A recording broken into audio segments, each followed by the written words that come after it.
Very recently, Americans everywhere got the troubling news that Chuck Norris had passed away. It is almost unbelievable. He was a movie star, a television star, and a martial arts champion who defined toughness not just for one, but three different generations. That's pretty impressive. As a longtime fan, I have already written an obituary for Chuck Norris, as he was one of my heroes. You can read that in the pinned comment section. But I wanted to take a moment to talk about what his legacy meant to me personally as a longtime fan. My name is Jacob Berry, and this is the StudioJake vidcast.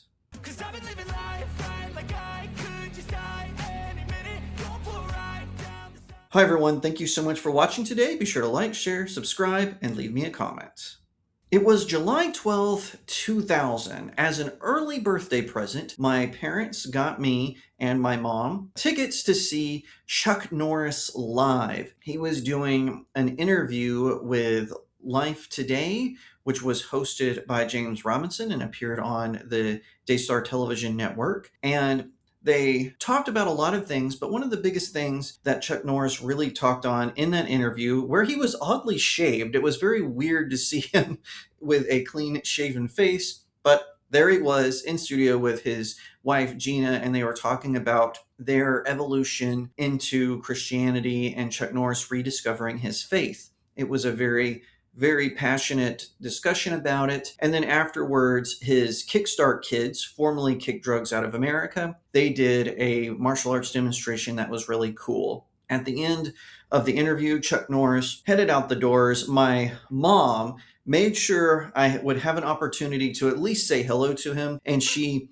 guided me through this crowd. And as Chuck Norris was being led out of the studio, he stopped and shook my little 12-year-old hand. Ever since then, a lifelong fan of Chuck Norris was born. Now, I first saw Chuck Norris in Walker, Texas Ranger. My grandparents, they owned a ranch out in southeast Texas. I would spend many a summer there helping my grandfather out, especially in the hot Texas heat.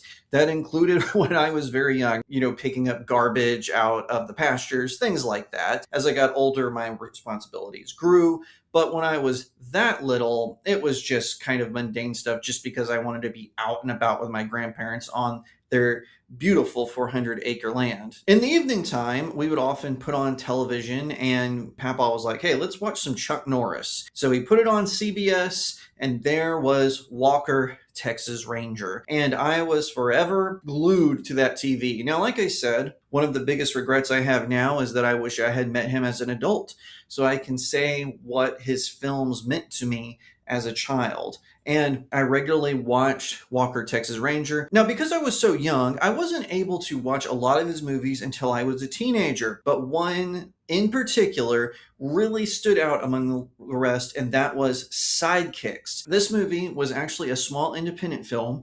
It was funded by one of Chuck Norris's and his brother Aaron Norris's friends, and it was pretty much a Karate Kid for the 90s. Basically, this young boy played by Jonathan Brandis, he has a really severe allergy problem, a really severe asthma problem, to the point where his lungs will just close up if he just breathes incorrectly. Now, he daydreams of meeting Chuck Norris, who is his idol. Because this was my first movie with Chuck Norris, there's a lot of scenes that parody some of his more popular roles. There's a scene that parodies Missing in Action, one that parodies the Delta Force, one that parodies the Hitman, one that is just a new one, although I'm pretty sure it's supposed to be a parody of Walker, Texas Ranger. In Walker, Texas Ranger, sometimes they would do flashback episodes to the Old West, where a Texas Ranger named Hayes Cooper, who was also played by Chuck Norris,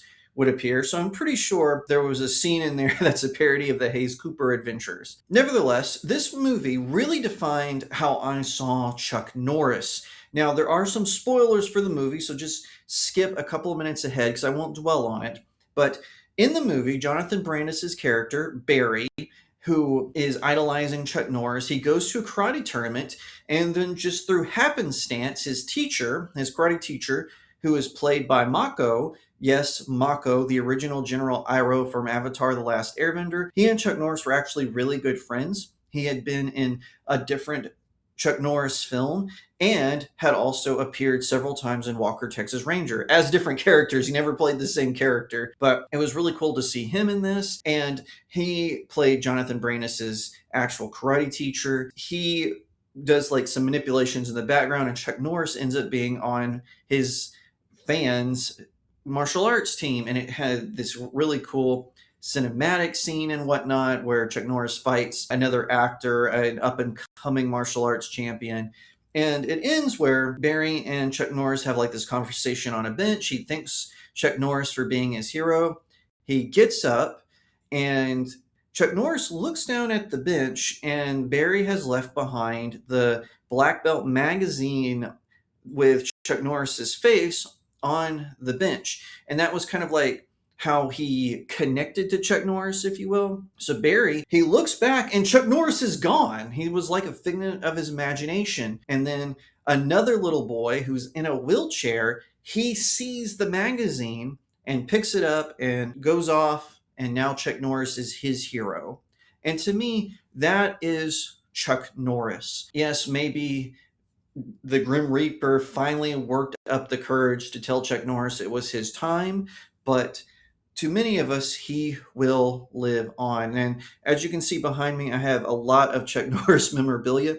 I even have the comic book. I have all 4 issues of Chuck Norris Karate Commandos, which was a spinoff of his Saturday morning cartoon, which only had 5 episodes, Karate Commandos. I have a first edition of Against All Odds, which was his autobiography. I have my own Black Belt magazine with him on the cover, and very hard to find novels based on Walker, Texas Rangers. There's one that's just called Walker, Texas Ranger, then it's the Hell's Half Acre, and then finally Siege on the Bell. And I have my Blu-ray with 3 of my favorite movies. And then, of course, I've got the official Chuck Norris fact book, not the ones that came out that were parodies. Those are actually his more funny jokes, ones that were his favorite. And he also wrote some. I just would like to point out that that was who Chuck Norris was to a lot of us. He was this larger than life icon, this legend, this person that you in some ways wanted to emulate. And one of the things I really appreciated when people would push back on him, because he was a very advocate against violence, but people are saying, hey, but you're in all these action movies. He would always respond, if you watch my movies, my character is never instigating the violence. He has to engage with the violence to protect innocent people, but he himself is never the instigator. And that is why you have films like Forced Vengeance, which is about a man who actually doesn't want to engage with violence, but then some loved ones around him die and he is forced to take action. That was the kind of Chuck Norris that we remember. So that is what I think his legacy will be. I think he will be remembered for 3 films specifically: Missing in Action, the only trilogy he was in, and particularly the first one. Now, a lot of people think Rambo started the craze of veterans coming back from the battlefield and becoming hometown heroes in some ways. That's not true. It was actually the first Missing in Action film. The second film I think he'll be remembered for is The Delta Force. This was actually one of his first big budget films, and he starred with Lee Marvin, who is also on the shirt that I have of the Delta Force. That movie was actually based on a true story about a plane that had gotten hijacked by some radical terrorist, and Chuck Norris plays a member of Delta Force sent to rescue them. It had a huge cast, including Robert Vaughn. The third film I think he'll be remembered for is Sidekicks. You see, when Jonathan Brandis tragically passed away, Chuck Norris made the decision to not release the movie very widely on home video. Now, it had already been out on VHS. I think my parents still have my VHS copy of it. And it was released on DVD once in the United States and then in foreign countries a lot more. Recently, Chuck Norris did release it for the anniversary of the film, and I want to get a copy of that because it was very limited. But I think that this movie is going to get re-released, and it's going to lead to a resurgence of that sort of 90s nostalgia for people like Chuck Norris. I really hope I'm right about that. I'm just guesstimating based on how I've seen things work. But I think people are going to revisit this film. I think we're going to see a lot of his other films come out on Blu-ray. We're going to see Hellbound and Top Dog and The Hitman, the Missing in Action films, Code of Silence. That one is really hard to find on DVD. I think whoever owns the rights to those are going to release them as a tribute and as a way for the big studios to make a buck. New fans will get to experience what it was like with Chuck Norris. Now, I have seen all of his films. Sadly, I don't own all of them. Like I said, DVDs are really hard to track down, especially Blu-ray editions for a lot of his films. I'm going to try to get as many as I can. I want to try to get Walker, Texas Ranger, the complete series. I just want to say one more thing on this, and that is, like I said, kind of seeing the world through Barry's eyes from Sidekicks, seeing how your imagination can run with you as a young man. This is something that's severely lacking in today's media. Men are told that masculinity is toxic. Masculinity itself is not toxic. Toxicity can infect a person claiming to be masculine, like they can with someone who claims to be a feminist or whatever the case may be. Masculinity itself is not toxic. In Sidekicks, there's a really great scene in it where Barry, and again, remember, he's got severe lung and asthma issues, is being forced to do a rope climb in PE class because his coach thought he fell asleep. And as he's climbing it, Chuck Norris appears to him on a rope next to him and says, "You can do it, Barry. We're going to climb this thing together. I'm going to show you how to do it. You can do it." A lot of people don't realize how men need role models like this. Not just their dads. I have a great dad. My dad is an excellent role model to me. He and I have a great relationship. I still call him and ask him for advice in my 30s all the time. Guys, call your dads. Call your moms too. My mom is the reason I got to shake hands with Chuck Norris. Call your parents.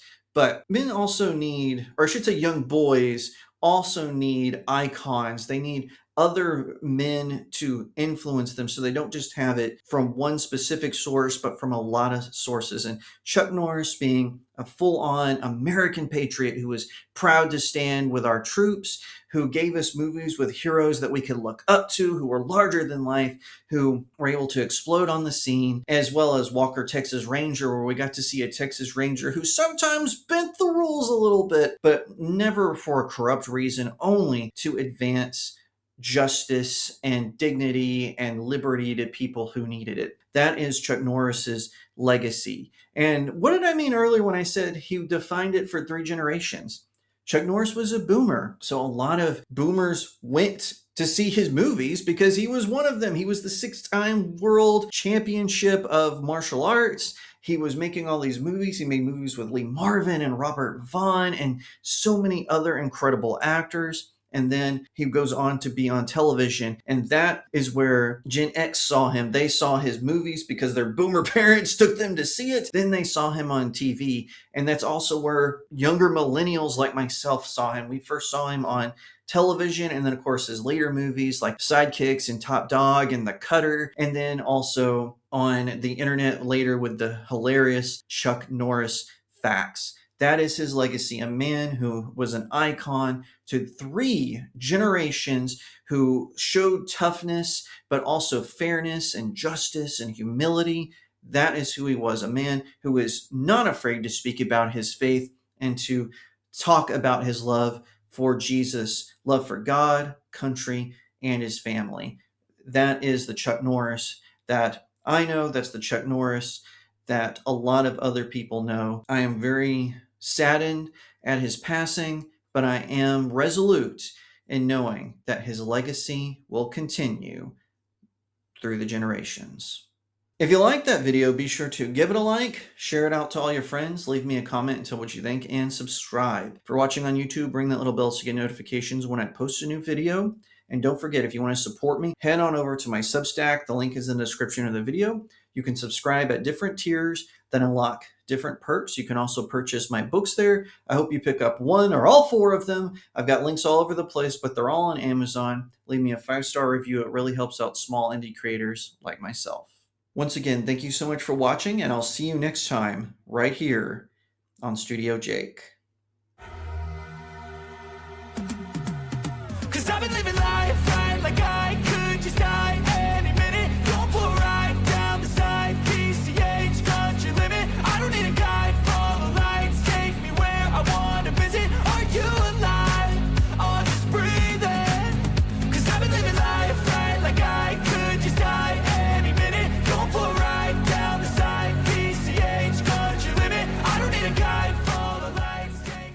Chuck Norris can blow bubbles out of beef jerky.